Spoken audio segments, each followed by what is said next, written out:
सभी श्रद्धालु सुन लें, यहाँ लेटे रहने से कोई फायदा नहीं है।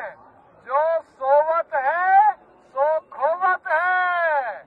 उठिए उठिए, स्नान करिए, और ये आपके सुरक्षित रहने के लिए बहुत आएंगे और भगदड़ मचने की संभावना है। आप पहले आ गए हैं तो आपको सबसे पहले अमृत मिल जाना चाहिए। যে ভিডিও আপনাদের সামনে প্রেজেন্ট করলাম, ইনি হচ্ছেন কমিশনার বিজয় বিশ্বাস পন্থ। যে ঘটনাটি আমাদের সামনে এসেছে স্ট্যাম্পেডের পদপৃষ্ঠ হয়ে যাবার ইউপি থেকে, এই ঘটনার আগেই ইনি অলরেডি মাইকিং করে বলছিলেন যে যারা যারা পৌঁছে গেছেন তারা সেখান থেকে সরে আসুন, স্নান হয়ে গেছে, আপনাদের এরিয়া ছেড়ে দিন, কারণ বাকি অনেক ভক্তরা রয়েছেন যারা আসতে পারেন স্নান করবেন। কারণ 29 জানুয়ারি আজকের দিন এক্সপেক্টেড ছিল, ইউপি গভর্নমেন্ট জানতেন যে 8 থেকে 10 কোটি লোক আসতে চলেছে মহাকুম্ভে উত্তর প্রদেশে। কি ঘটলো এই ঘটনা, এই ঘটনার সমস্ত ডিটেলসে যাব। তার পাশাপাশি এই ঘটনাকে ঘিরে যেভাবে সঞ্জয় রাওয়াত এবং মমতা ব্যানার্জির মতো নেতারা পলিটিক্স করতে চাইছেন সেই বিষয়েরও ডিটেলসে যাব। সমস্ত খবরের ডিটেলসে যাওয়ার আগে নমস্কার, আমি অদ্বিতীয়া রয়। আজকে আবার চলে এসেছি আমার ছোট্ট ইউটিউব চ্যানেল সঙ্গে অদ্বিতীয়ায়। আপনাদের সকলকে প্রণাম ও ভালোবাসা জানিয়ে আজকের লাইভ আমি এখান থেকে শুরু করছি। শুরুতে আমাদেরকে জেনে নিতে হবে যে অ্যাকশন কি নেওয়া হলো। ঘটনা তো ঘটে গেছে, যেটা অত্যন্ত দুঃখজনক। অ্যাকশন কি নেওয়া হলো? অ্যাকশন যেটা নেওয়া হলো সেটা হচ্ছে স্পটের সঙ্গে সঙ্গে 50 থেকে 60টা অ্যাম্বুলেন্স ঢুকে যায়।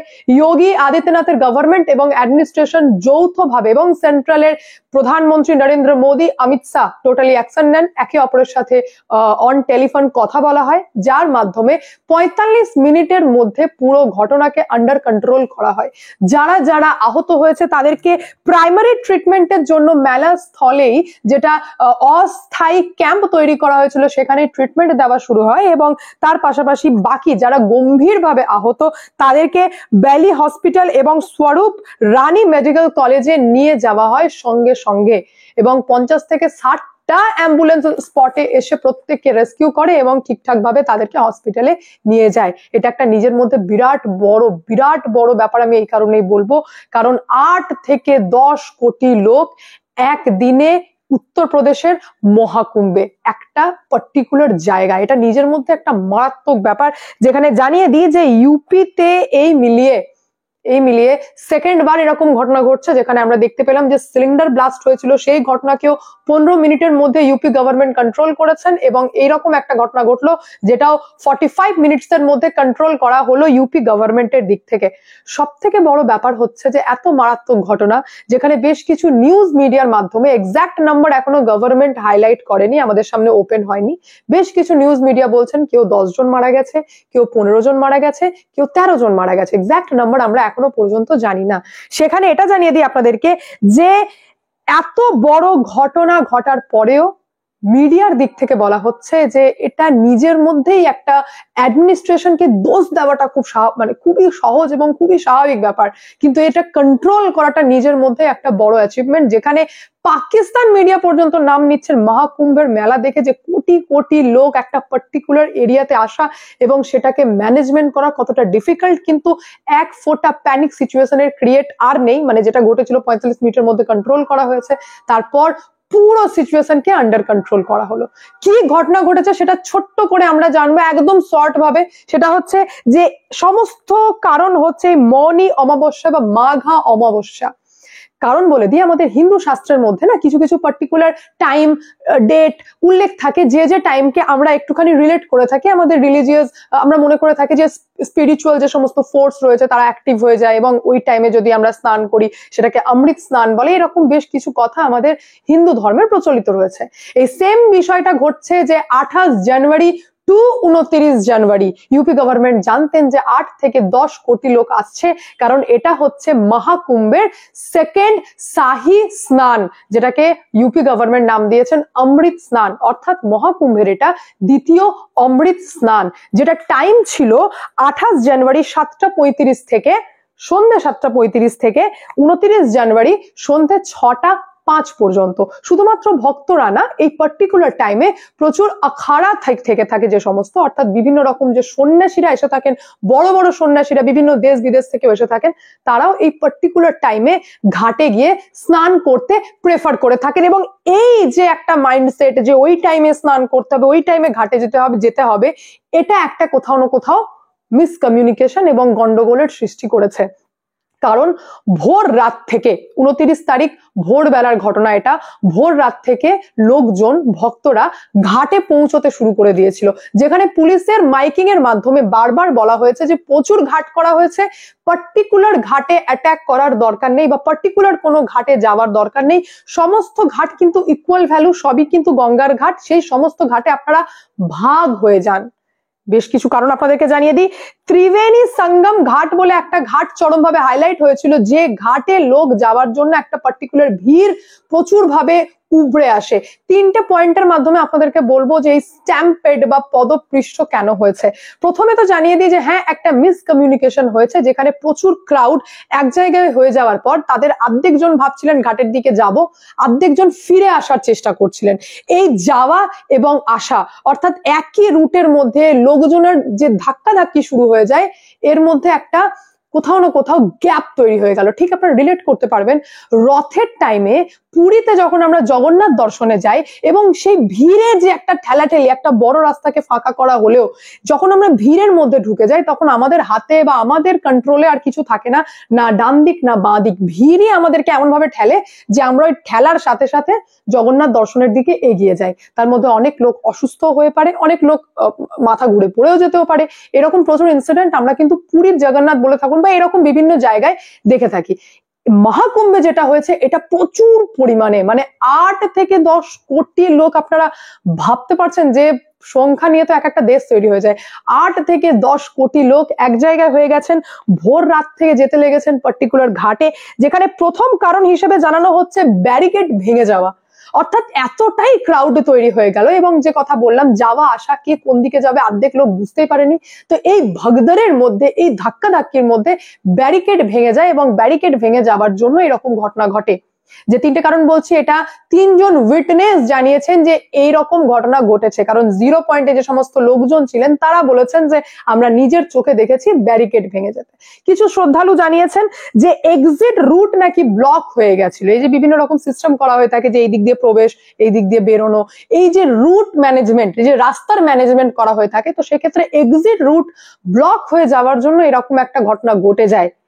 আর একটা লোক জানিয়েছেন, উইটনেস, তিনি জানিয়েছেন আবার অন্য কথা, সেটা হচ্ছে যে ইয়াংস্টাররা, অনেকটাই ইয়াং ছেলে মেয়ে যারা গিয়েছেন ঘাটে স্নান করবেন বলে, তো ইয়াংস্টাররা পেছন থেকে ধাক্কা মেরে দিয়েছে, এবং ভিড়ের পেছন থেকে ধাক্কা মেরে দেওয়ার জন্য এরকম ঘটনা ঘটলো। খুব স্বাভাবিক ব্যাপার, যখন এত লোক এক জায়গায় থেকে থাকে আর বাই চান্স যদি পেছন থেকে কেউ ধাক্কা মেরে থাকে, তো সামনের লোক যদি উল্টে পড়ে যায়, তাহলে তার হাতে তো সেকেন্ড টাইম থাকে না যে সে উঠে দাঁড়াবে, কারণ পেছন থেকে ভিড় ঠেলে আসছে এবং অত লোক পেছন অব্দি কথাও যাবে না যে সামনে কোনো লোক উল্টে পড়ে গেছে না কি হয়ে গেছে।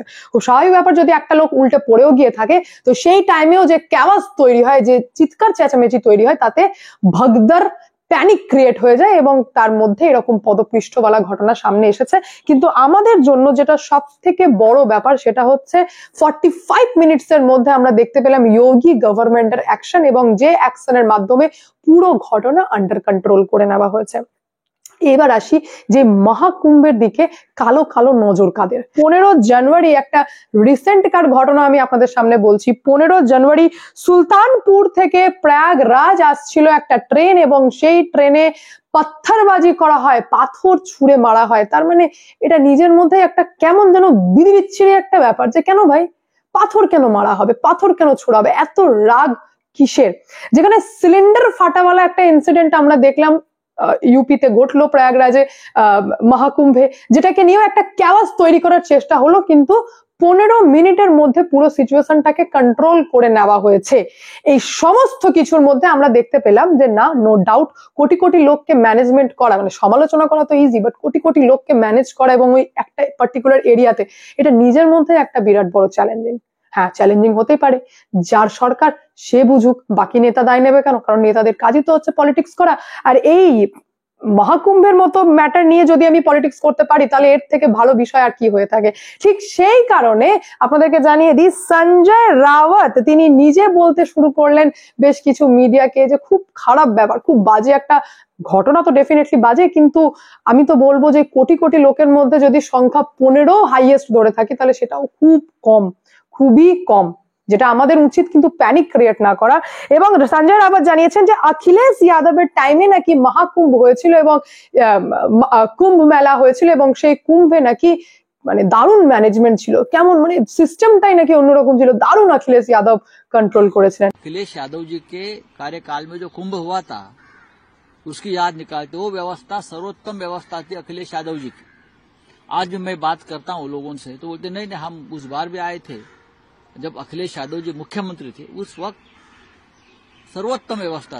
এই সেই সঞ্জয় রাওয়াত যিনি দায়িত্ব নিয়ে উদ্ধব ঠাকরেকে ডুবিয়েছেন, সেই সঞ্জয় রাওয়াত শিবসেনার তার বক্তব্য সামনে আসছে এবং তার কথা অনুযায়ী আমি বার করলাম, কারণ আমার কাজই হচ্ছে তথ্য ঘাটা এবং আপনারা খুব ভালো করে জানেন যে একটুখানি পুরনো স্টোরি ঘাটতে আমি খুব ভালোইবাসি, যার মাধ্যমে আমি জানতে পারলাম যে হ্যাঁ ঠিকই 10 ফেব্রুয়ারি 2013 সালে কুম্ভ মেলা হয়েছিল, যে কুম্ভের টাইমে ওখানকার চিফ মিনিস্টার ছিলেন অখিলেশ যাদব।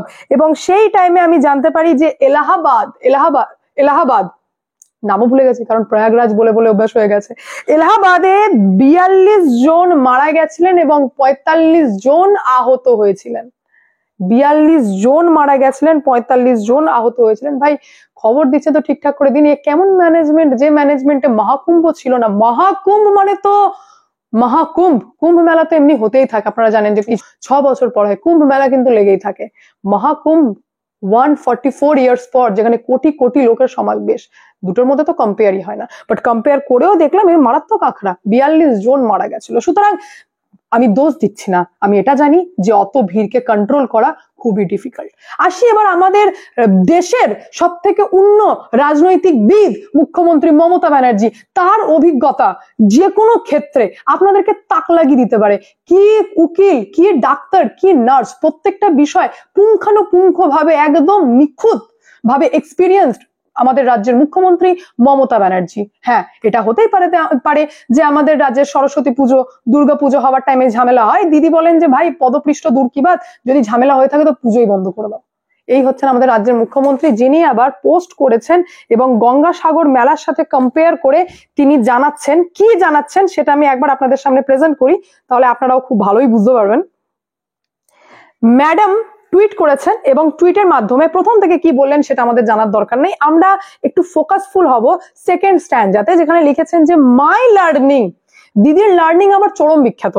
মাই learning from our Gangasagar Mela is that planning and care must be maximal in matters relating to pilgrims lives in vast assemblies of people.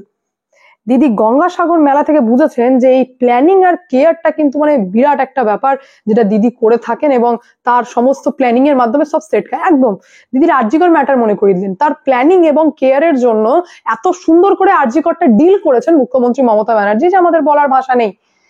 এই রাজ্যের মুখ্যমন্ত্রী মমতা ব্যানার্জি কোথায় সরস্বতী পুজোর কথা কি বলবো, আপনারা জানেন নদিয়াতে কি ঘটলো, আর কোথায় মহাকুম্ভ, এক তো কম্পেয়ারই হয় না।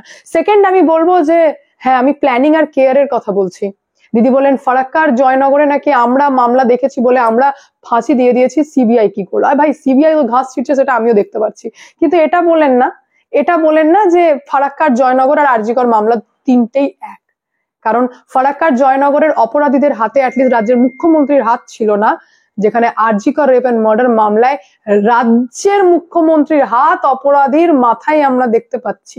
সন্দীপ ঘোষ কে ছিল, কোথায় থেকে ছিল এবং কি ছিল সেটা আমরা প্রত্যেকেই জানি। সুতরাং আপনি আপনার অভিজ্ঞতার কথা আর বলেন না, কারণ আমরা জানি, আমরা এই রাজ্যেই বাস করি এবং আমাদের রাজ্যে থেকে সরস্বতী পুজো, লক্ষ্মী পুজো, দুর্গা পুজো, এই প্রত্যেকটা পুজোর ক্ষেত্রে কি কি হয়ে থাকে আমরা খুব ভালো করেই জানি। আপনি পদপিষ্ট করাতে পারবেন না, আপনি সরাসরি যেটা অ্যাকশন নেন সেটা হচ্ছে পুজোই বন্ধ করে দাও, ঝামেলারই দরকার নেই। সুতরাং আপনার মুখে এই সমস্ত কিছু আমি আবারও বলছি মানায় না, এটা আমি বলবো না, আমার দর্শক যারা দেখছেন ভিডিও তারাও বলবেন যে ম্যাডাম মুখ্যমন্ত্রী মমতা ব্যানার্জি আপনার মুখে এই সমস্ত কিছু মানায় না। তারপরেও আমি এন্ড পর্যন্ত এটাই বলবো যে প্রচুর লোক মহাকুম্ভে যাচ্ছেন। আমাদের এরিয়া থেকেও দেখতে পাচ্ছি যে ডেলি বলতে পারি যে বাস ছাড়ছে। আপনারা যারা ভিডিও দেখছেন আপনারাও আপনাদের এরিয়া থেকে প্রচুর লোক বাস ছাড়ছে এবং বহুত লোক যাচ্ছেন মহাকুম্ভে। সুতরাং প্যানিক হবেন না, ভিড় থেকে এড়িয়ে থাকুন। যে ঘাট ফাঁকা থাকছে সেই ঘাটে গিয়ে স্নান করুন। পার্টিকুলার কোনো ঘাটে পৌঁছাতে হবে এরকম মাইন্ডসেট থেকে দূরে থাকুন। আর একটা গ্রুপ করে নিন, যে গ্রুপের মধ্যে আপনারা থাকবেন গ্রুপ করে যান। সুতরাং মানে বুঝতেই পারছেন কোটি কোটি লোকের ব্যাপার, আমার নিজেরই টেনশন হচ্ছে। যেখানে এটা বলবো আমি আপনাদেরকে যে আপনারাও যারা এখন হয়তো মহাকুম্ভে গেছেন বাংলা থেকে এবং দেখছেন, তারাও নিজের এক্সপিরিয়েন্স প্রচুর পরিমাণে শেয়ার করুন, সোশ্যাল মিডিয়াতে আপডেট করুন, যাতে যারা পরবর্তীকালে যাচ্ছে, কারণ 26 ফেব্রুয়ারি পর্যন্ত এই মেলা চলবে, সুতরাং যারা যাচ্ছে তারা যেন একটু গাইড হতে পারে, এটুকুই রিকোয়েস্ট করবো। যাই হোক, আজকে এখানে এন্ড করি। দেখা হচ্ছে নেক্সট ভিডিওতে। ভালো থাকবেন, সুস্থ থাকবেন। সঙ্গে অদ্বিতীয়া চ্যানেলকে অতি অবশ্যই সাবস্ক্রাইব করবেন, কারণ যা হবে স্পষ্ট হবে।